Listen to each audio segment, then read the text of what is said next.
Hi, Doug. How are you? I'm all right. How would you describe your music? I play adult alternative music, I would say. That's what it is. It's not really pop, although a lot of it is, I think, quite catchy. I suppose that's subjective. It's not heavy rock, although it certainly can be performed that way. It's recorded mostly in a basement, but it's not like DIY, and like it's not like lo-fi. It's not like, Daniel Johnston or Grab by Voices early stuff. It's not like that. It sounds, proper. So it's basically adult alternative. It's rock. But it's not classic rock. I don't know. It's the kind of music that I like. It's the kind of music that I would buy. And you released Quasar in March. Mm-hmm. And now you're releasing another album, Polycanard. Tell me about that. Well, Polycanard is kind of it's like a gap filler record. So after Little Feat broke up, when their leader Lowell George died, they put out an album called Hoy Hoy, mm-hmm. and it's kind of like a greatest hits, but instead of just being straight greatest hits, it has some unreleased stuff. It has demo versions of songs and some live songs, and as well as like some proper studio ones that you're familiar with. And I just always liked that approach to compilations better than giving people stuff that they can already get. So I wanted to do an album with a handful of songs of mine that I like, but mostly unreleased demos, because I have about 200 of those, and as well as a couple of live tracks. And then I did something new as well. There's nobody who's ever heard this stuff before, apart from me, and I've heard it lots. But it's not terribly new, but it's never been released, a lot of the stuff. Tell me how your songs come to be. When you feel hungry, you feel hungry. When you have to go to the washroom, or when you feel like sitting down, or when you feel like putting on a certain record, there's just a feeling you get. And I get these moments where I want to go and make music. I want to go and record a song. And so I'll go downstairs and start. Sometimes I will start with drums and build a song to fit the drum pattern that I've created. And sometimes I'll start with bass if I find a hook or a bass line that I think is cool, that I can build a song around, or a guitar lick or a keyboard lick. And then I basically will record that part of it, figure out, do I think that's the verse, or is that the chorus, or is it the bridge, the intro, outro? What is that? And I'll just sort of build it, and not necessarily from start to finish, but maybe from the first third out, or from the middle out, or from back to front. I don't really know until it's done. But I just sort of start with a hook and see where it goes. It's a songwriting process, but there's no, like, I think a lot of people who write songs probably do it the same way. They don't sit down to record it until they've got it all figured out. But for me, I don't necessarily have the musician chops, frankly, that a lot of folks do. So this is kind of how I do it. I can break stuff up into smaller bits, and then see how well they assemble together. So it makes my songs unique in that sometimes the length of the verses and the choruses are odd or different or varied, because the thing is constructed before there's a melody or lyrics, or even knowing necessarily whether it's the verse or the chorus. You just know that this is the B part, and then this next part comes afterwards. And then you sort of work it out. And sometimes if I've got a verse that I've sung and a chorus that I've sung, and I'll go, you know what, I like the verse, but I hate the chorus. So I'm going to take the chorus right out. I'm going to move the verse and make that the chorus, and I'm going to write new verses. I've done that with lots of songs. Or I've sent, partial versions of songs to my buddy Jordan, who helps me produce some overdubs and stuff. And I'll say, what do you think of those so far? And he'd say, it's soft. Your bridge is excellent, but the song is soft. So I basically got rid of everything except the drums, turned the bridge into the verses, and wrote a chorus. That actually is how I did the title track of the second album, Delano. That song's, what you hear is the main riff of that song was actually just like a 30-second bridge. And now it's the whole song. So yeah, that's just kind of how it goes. It sort of gets put together like that. It's like building a rock garden, you know. You know, you don't really know. You don't really have a plan because you haven't pulled all the rocks out of the ground yet. And so once you realize, oh, this one's a lot bigger than I thought, or this one's flatter than I thought, or this one's smaller than I thought, how it turns out to be sort of determines how you're going to use it.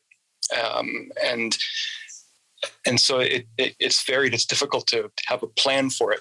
And I have ADHD, so I don't like to plan anyway. I like to just go and do it. Planning stresses me out. And if I can break a songwriting exercise into compartments, into episodes where I'm gonna go downstairs and I got the song that started. That's kind of cool. I want to go down and do the bass track, and I'll go and do the bass track. And once I'm happy with that, then maybe I'll leave it for a few hours or a couple of days and come back to it. When I have that feeling like I want to go and work on stuff again. So that's just sort of how it goes. I don't write them before I record them. And then when it gets really weird is when you put together a band to perform the stuff.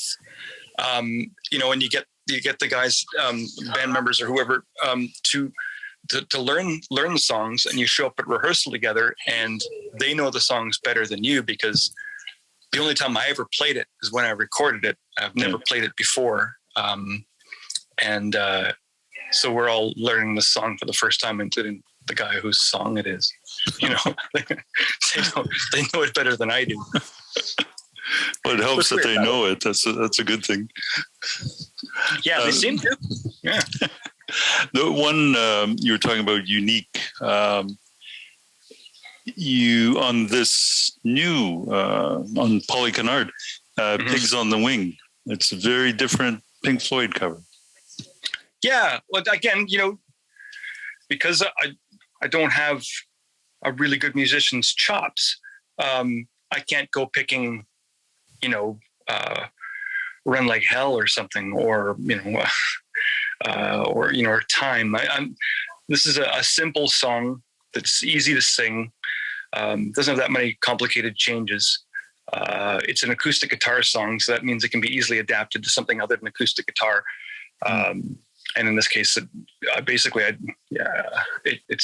sort of bass heavy, because that's the thing I recorded first after laying down a kind of click track. But yeah, and I just merged the two. It's two songs. It's Pigs in the Wing Part 1 and Pigs in the Wing Part 2, and I just merged it into one song, sped it up a bit, and to make it a little more catchy. That was a standalone single that came out, I think, a couple of weeks ago. And there's another one like that that's also a cover on Polycanard called I Save Cigarette Butts, which is a Daniel Johnson song. But the Pink Floyd, for instance, you wouldn't necessarily know that that's a Pink Floyd song. Well, I guess if you're a Pink Floyd fan, you would. Yes, yeah, of course, yeah. You know, it's a popular enough, like they're a pretty popular band, so I don't know. Fair enough. They don't really have any hit singles. But yeah, no, I guess what I'm saying is you've changed it enough. I would think you wouldn't necessarily say that's Pink Floyd song. Yeah, that's what I guess that's what I'm trying to say. Yeah. I don't really understand bands that do cover songs that sound exactly like the original. That seems to make no sense to me, unless it's a really scarce or rare cover, or like the original song, was I Am Superman that REM did. Like, their version is really, really close to the original, but who's heard the original, you know? Right. Fair enough. Yeah. Your releases have wonderful cover art. Yes. And I've changed artists, but they still have wonderful cover art. So Andrew King did the first 6 albums, and now I'm using my partner Chelle. She's done the cover of Polycanard. As well as making music and playing music, you sell music. You have pop-up shops. More than my own, I do, yes. Yeah, yes, exactly. Yeah, fair enough. Yeah. How did you get involved in that? I got involved in that during the pandemic. So during the pandemic, we all kind of, like a lot of folks, did home improvement and whatever. I didn't, because I was in a rented house. So I have a lot of records. I always have. And I decided that I was going to sign up and sign into Discogs and have a look at what Discogs is all about, for the purpose initially of just cataloging my own collection. So I knew it was there, and I was kind of curious as to what the value of some of the stuff is, because a lot of my collection is stuff that I've bought from like thrift shops and secondhand shops and antique stores and yard sales and garage sales. So I was kind of curious as to, hey, is this stuff as cool as I think it is? Is it valuable as I think it is? So I spent a couple of weeks doing that, getting that all uploaded. And yeah, sure enough, there were some things that I was like surprised at just how desirable some stuff is that I had, and how expensive some of the stuff is that I had. And so the first thing I did is realize that, okay, I would never buy this album again because I bought it during a different time in my life. I don't ever listen to it, and I certainly wouldn't spend this kind of money on it. So like I sold like Master of Puppets. I had the first pressing of Master of Puppets by Metallica. I don't listen to that. I haven't listened to it probably since I was 17. Same thing, a bunch of Misfits records. I don't need Meat Puppets 45s. Like, it's all cool stuff and whatever, but I just don't need that. And so I sold that kind of stuff. And then the next sort of thing I did was I realized that, so I have, like with Pink Floyd, for example, I got into them in the 80s when I was in like middle school. So a lot of the Pink Floyd records that I had were purchased in the 80s from, like 1980, 86 through to 1993 or whatever. So those are the pressings. Well, it turns out a lot of those pressings are desirable with collectors. And people were willing to spend, 25 to 35, sometimes 40, 50 bucks on these records, depending on their value. So what I did is I sold all of them. I sold The Wall and Animals and Dark Side of the Moon and More and Obscured by Clouds and the Final Cut and all these. I sold them all and bought the remastered ones that came out in 2014, because they're all $27 and they sound amazing. Like, they sound fantastic. And they all come with all the original posters and stickers and stuff. And in the original packaging, they're really, really nice. And they're cheap and they sound better, in better shape than my, party tested ones. And so I went through a whole phase of that. Like I did that with like my Rolling Stones records, and I did it with a lot of the ones like, and then once you start doing that, then it becomes like, you start to realize what records are desirable. And whenever you go to these yard sales and thrift shops and stuff, and you see those records and they're like $2 or $3, you go, I'm gonna buy that because I know I can sell that for $15. And so I just started doing that. I was would buying up used records that I like if I bought 50 records, there might be 10 of them that I want for my own collection. There might be 5 of them that I'm just going to get rid of, and then there's going to be a bunch of them that I'm going to clean up and grade and put on Discogs and sell them. And it's a lot of fairly typical stuff. Like there are certain things that just sell all the time that I just can't keep in stock. And The Stranger by Billy Joel is number 1. I had a pop-up sale on Saturday in Bell's Corners, and I sold 3 copies of The Stranger. And I sold 2 copies of Meatloaf, like Bat Out of Hell. Like people still buy the same damn records that they've been buying since 1980. Like they just keep buying the same 8 records. So I make sure I have those, and you see them everywhere. Crime of the Century, Heartbeat City by the Cars, anything by Stompin' Tom, anything by any greatest hits by Johnny Cash, Pink Floyd, Led Zeppelin, The Doors. These things all just sell, the Beatles, of course. But so I basically tried to use the sales of this vinyl to help offset the cost of buying all of the records that I do buy. And it's not quite there, but it's fun and it does offset it a little bit. Yeah, I bought 2 albums from you on Saturday at your pop-up. I've been listening to them. And that Bamboo one you bought. I saw another one of those Bamboo records at the Record Center, Record Center 2, earlier this week. Oh, wow. That's cool. It's a different one than that one. Yeah. Good. Now, before we talk about your albums, you have quite a cyclist in your family. Yeah, my older daughter, Lucy, she's, I think they've sort of had their eye on her as a possible Olympian now for a while.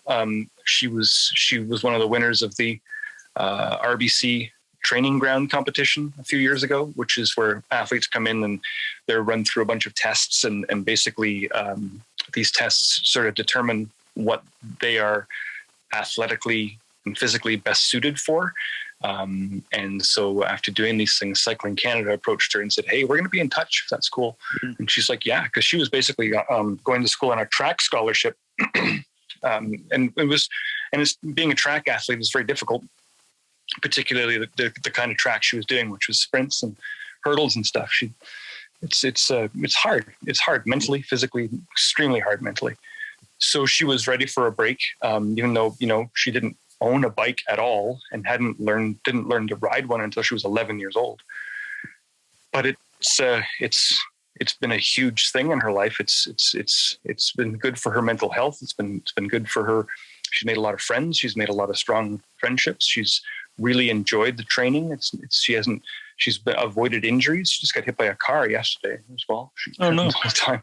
But she's doing really well at it. She's going to the Canada Summer Games in Niagara Falls next in August.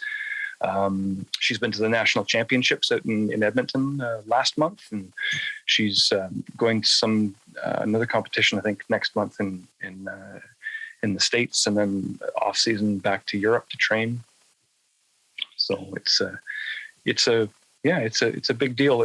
Women's road race, like women's road cycling, is one of those sports where kind of like women's hockey, where if you're good, you can really be among the best, because there's just not that many, right? You have to be really good at it, but there's not as many women as there are men doing road cycling. And in Canada, the two best places to do it is Vancouver and Ottawa. So she has a lot of talent around her that she's become friends with, and with these people, and so she's learned very quickly, even though it was during a pandemic that all this happened for her.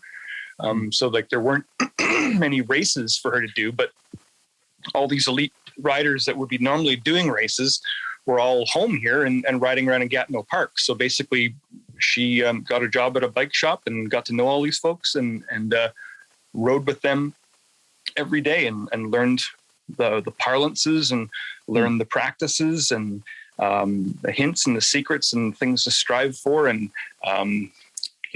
what she should be aiming for in terms of her breathing and the RPMs and the watts and all that stuff, and she learned it all really quickly and got to a fairly high level very quickly, because the pandemic created a situation where she could enroll in a master class every day for 2 years.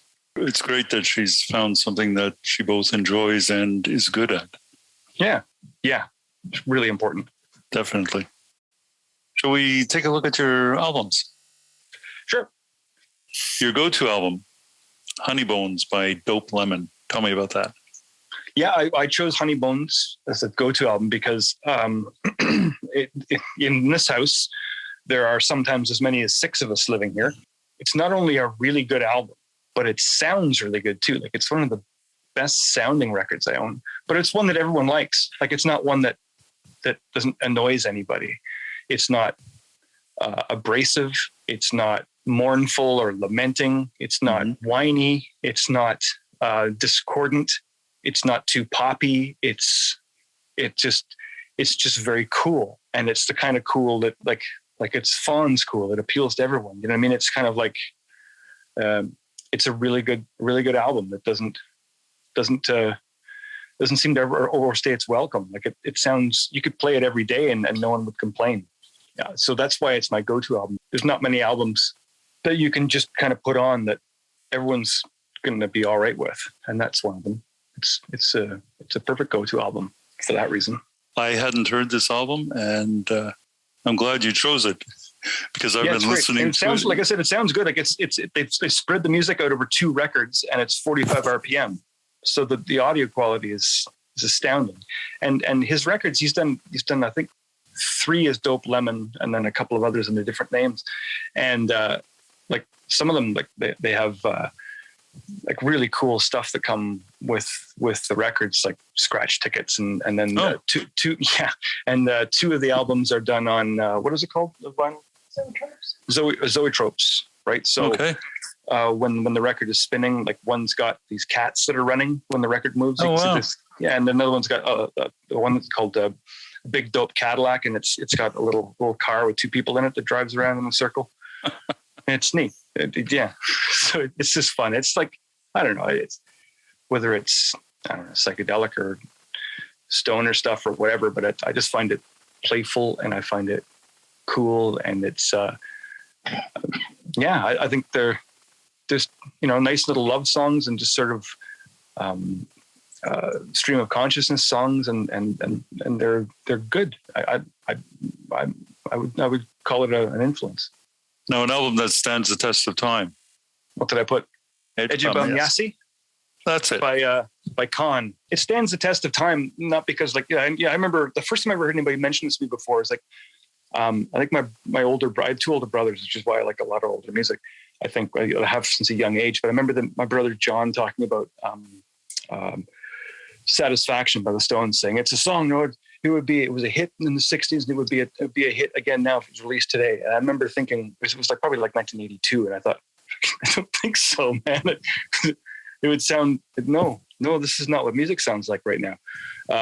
But I wasn't looking for a song that I thought, would still be a hit now or anything like that. Not a lot of stuff that I listen to is hits anyway.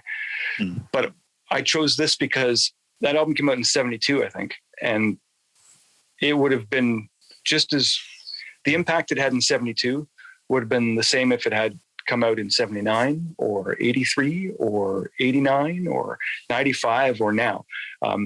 If somebody had never heard that album before and put it on now, it would probably have the same impact as it would have in 1972. There's nothing else that sounds like it. It is the sound of a group of musicians that really, really like what they're doing. And it's bold and it's fun and it's okay to be as self-indulgent when you're as neat as those guys, like it's not pretentious. It's crafty without being showy. The songs are catchy in a way that I think I wish more musicians would strive for. I mean, where something is like where you get hooked without it being, repetitive. It's good songwriting and exceptional musicianship, and it's unique. Nothing sounds like it.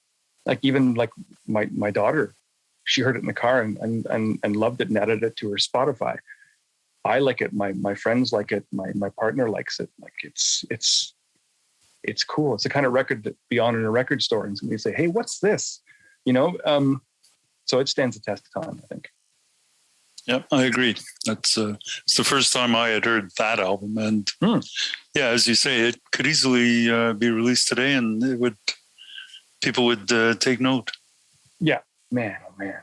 Now, the first album you bought, you said you still have it. You bought it at Pembroke Woolworths with your birthday money. It's in Yada Mandata by the Police.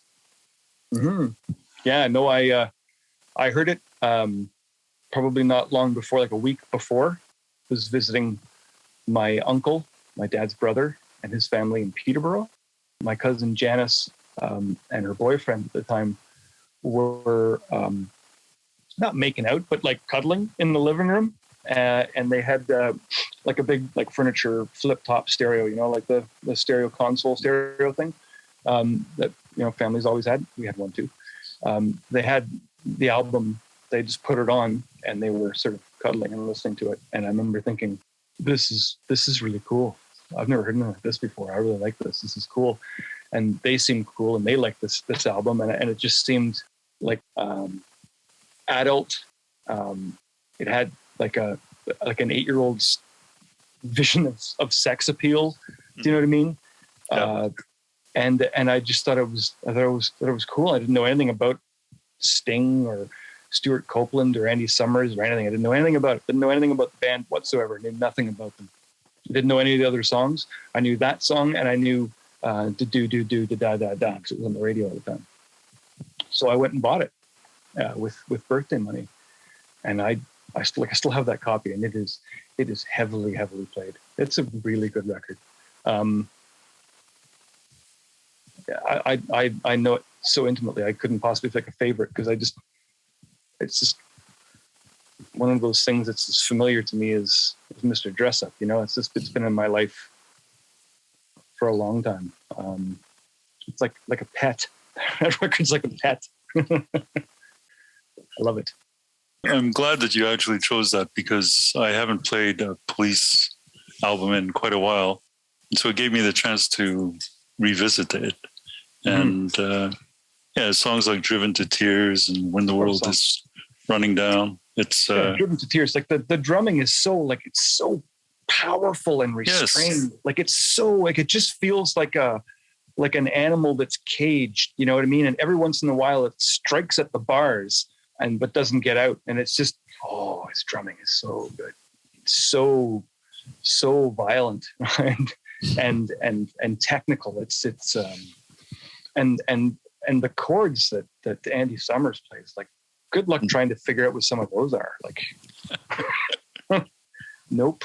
I have no idea half those chords are. I just really liked it. And it's the album, like as a kid too, like the album, The Inner Sleeve, like it's Andy Summers was such a photographer, right? So there's just photos all over the inner sleeve, right? So it was just a lot to look at when it was like other reason why I loved the album so much as a kid is the item itself is to sit down, lie down in your bed with the record and look it over and read all the liner notes while you're listening to the album. And that one had a lot to look at. It had, here's 3 very cool looking guys, good looking guys, you know what I mean? In a bunch of different settings. Sometimes they have sunglasses on, sometimes they don't. Sometimes they got a stand-up bass. Sometimes they got to buy a car. There's some girls. Now they're in Japan.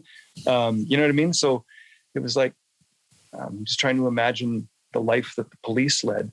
And where if any of these songs were made in some of the places where these photos were taken and that kind of stuff, right? The thing you imagine when you're a little kid listening to that stuff and looking at those pictures.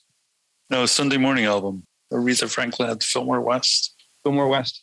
Yeah. Mm-hmm. That's a record that I found at a thrift shop a long, long time ago. And I just thought, what the hell? I'm going to grab this. And I remember coming home and putting it on and just sort of having it on in the background until it got to Dr. Feelgood. And then it was like literally a hair-raising experience. That performance of Dr. Feelgood on that album is just, oh boy, it is just something. Like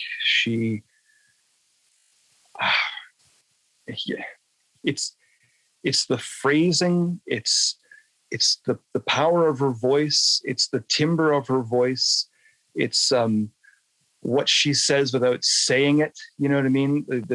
The sort of romantic suggestions that she can make in just a little noise, and the way she'll trail off saying something, or the coyness she'll put in something. You know, even just I don't mind companies fine every once in a great while. You know, but the way she phrases things and how restrained the band is, what a band, and her own playing, like she's singing and playing at the same time.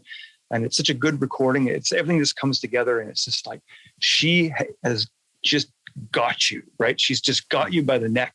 She's totally in control. She's got your attention, and she is going to make you hear what she has to say. She is making you hear every nuance of how she wants it to come across. And that record, if you got a Sunday morning and you want to sit down and listen to something, just sit down and have her just, a feast for your ears. Like she is just an incredible performer. Like she just takes over your senses with how she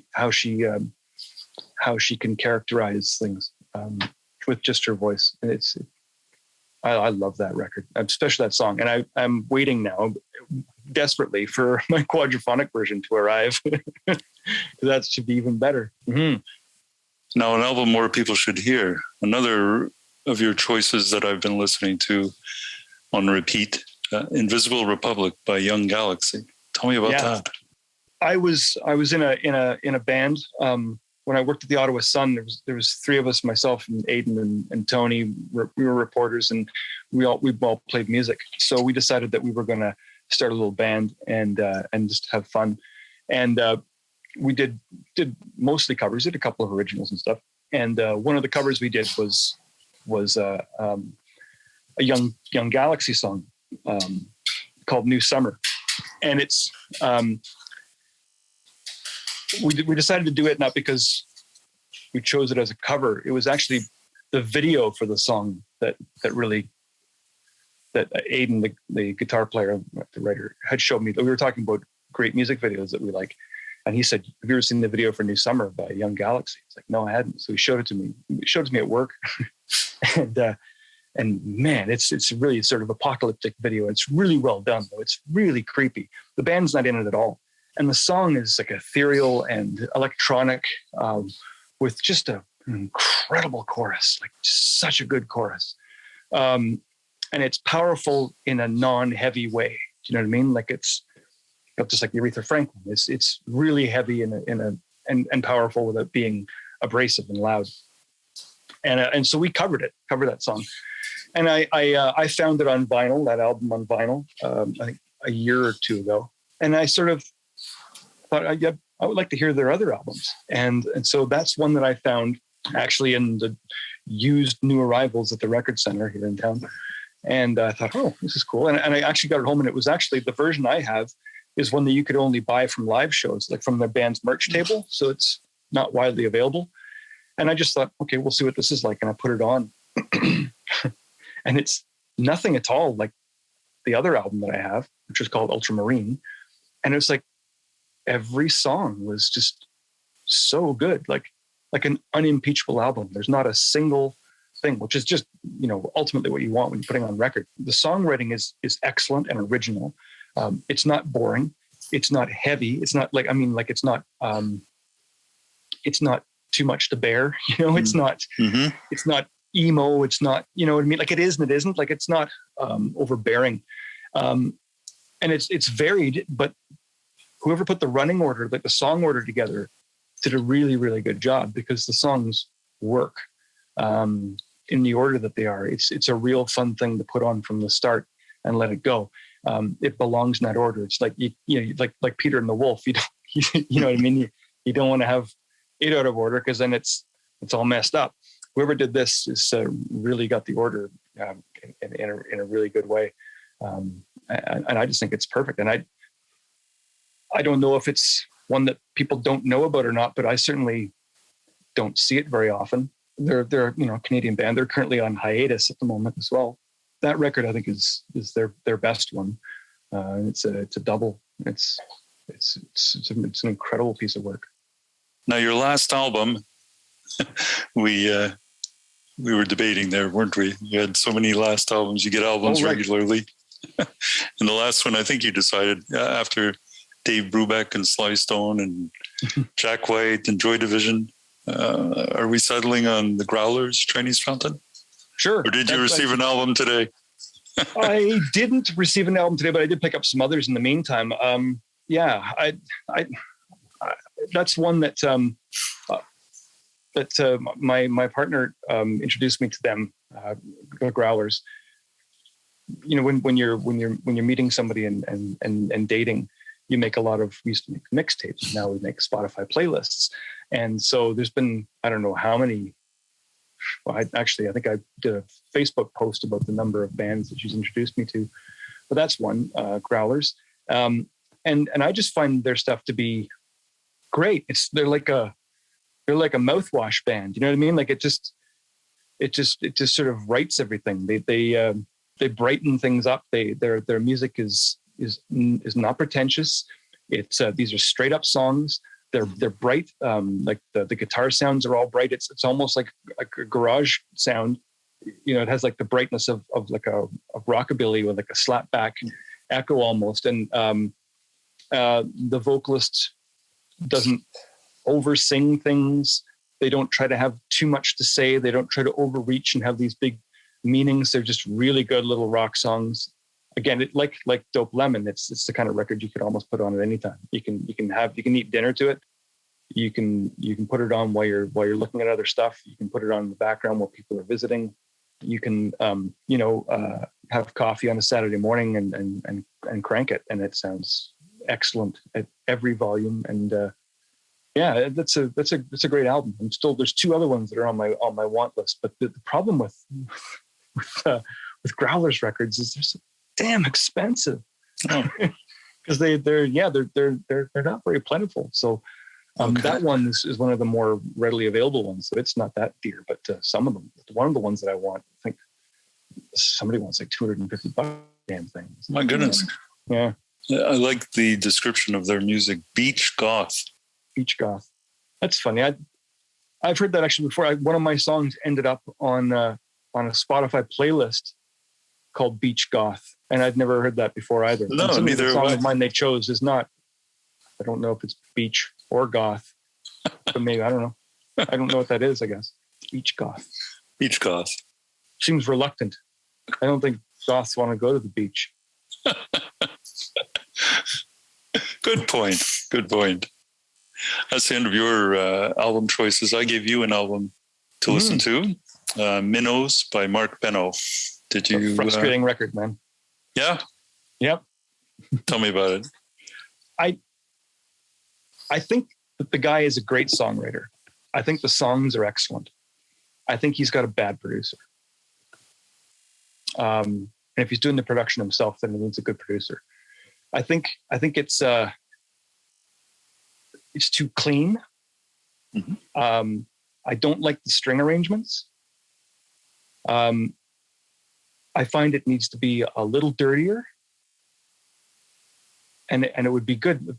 The album gets progressively worse as well. The first 2 or 3 songs are great, and then there's like you run into some like just blues chestnuts. You know what I mean? Like the real standard changes and bad lyrics, like banal, cliched lyrics. And the female backing vocals are it just sounds, do you know what I mean? Like just so commonplace. Like it doesn't do anything for me. But the songwriting in those first 2 or 3 songs was really good. And I think I wish he had a different producer. It does sound an awful lot to me like where it's frustrating is like, okay, some of it reminds me of like Ballad of a Well-Known Gun by like Elton John from Tumbleweed Connection. Like it sounds sometimes like Tumbleweed Connection, Van Morrison, and there was one other that it reminded me of. But I frankly, whenever I noticed that, it'd be like, oh, now I kind of want to listen to Tumbleweed Connection because it's better. The sound of this is too clean. Like there's too much stuff plugged into DIs and do you know what I mean? Some songs just shouldn't have drums. Like he should try doing some songs with like just a dobro, and they'd be way more powerful than some of this stuff. I can't remember the guy's name, the guitar player. Who did an album a couple of years, a year ago or so. My buddy sent it to me. I can't think of it now, but it's comparable, and I think a lot of his stuff he doesn't need to have the full band, and some of these songs don't have that. They're missing, like they should have some. There's like I couldn't find like shaker or like egg or percussion. There were no stops and no breaks in some of the songs. You know what I mean? Like it just was like, this is where we all start. This is where we all end.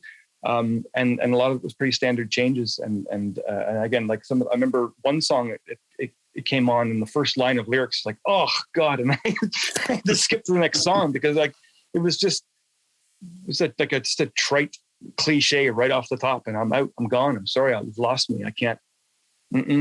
Nope. I'm not listening to that song. If that's how you're going to start it, no, sir. But I think he's a really great songwriter. I think he needs a producer. I think he needs, I don't know. Who produced that album? Do you know? I don't. When did that record come out? 1971. Mark, Beno, and Leon Russell were together in a band called Asylum Choir. And they released an album in 68 and 71. And Leon Russell released his debut in 71. I think Mark Beno had an album just before this, like probably a year before.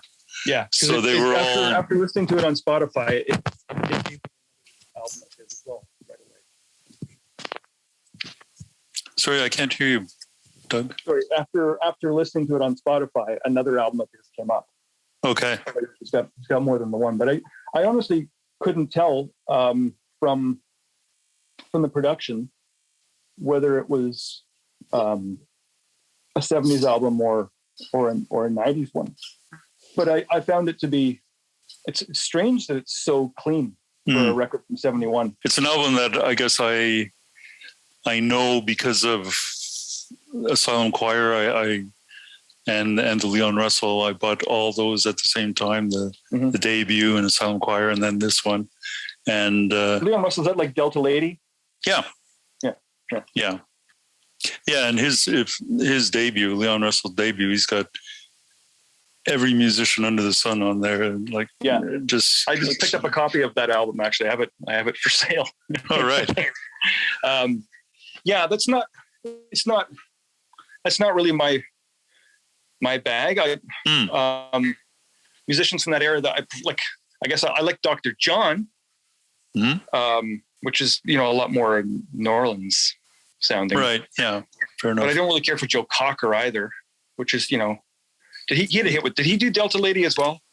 Joe Cocker. He was. I was just going to say Joe Cocker would be sort of at that time. He was. Yeah. Leon Russell, Joe Cocker, and Dave Mason. Yeah.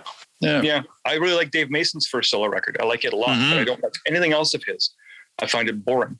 But the first one of his is really, really good. Alone Together. Alone.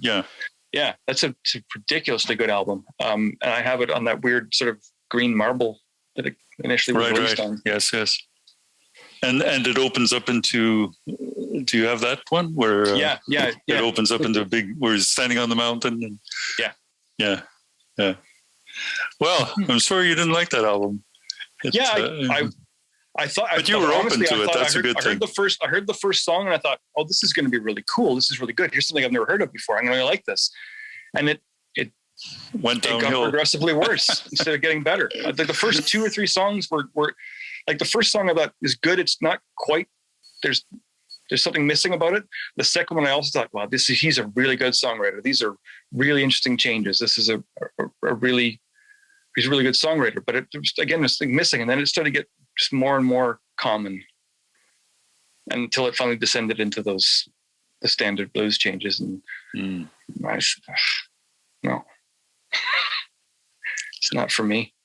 That's fair enough. Good. But I'm not like, I'm not like an elite, you know what I mean? Like I have a lot of Kiss albums, I really like stupid stuff. Like it's not because he's not, it's just there's something a bit off about it for me. Yeah, no, that's fair enough. Good. Well, thank you again for doing this. I know you have a few things to do this evening. No worries. I appreciate the opportunity. Have a good night. Okay, you too. Bye then.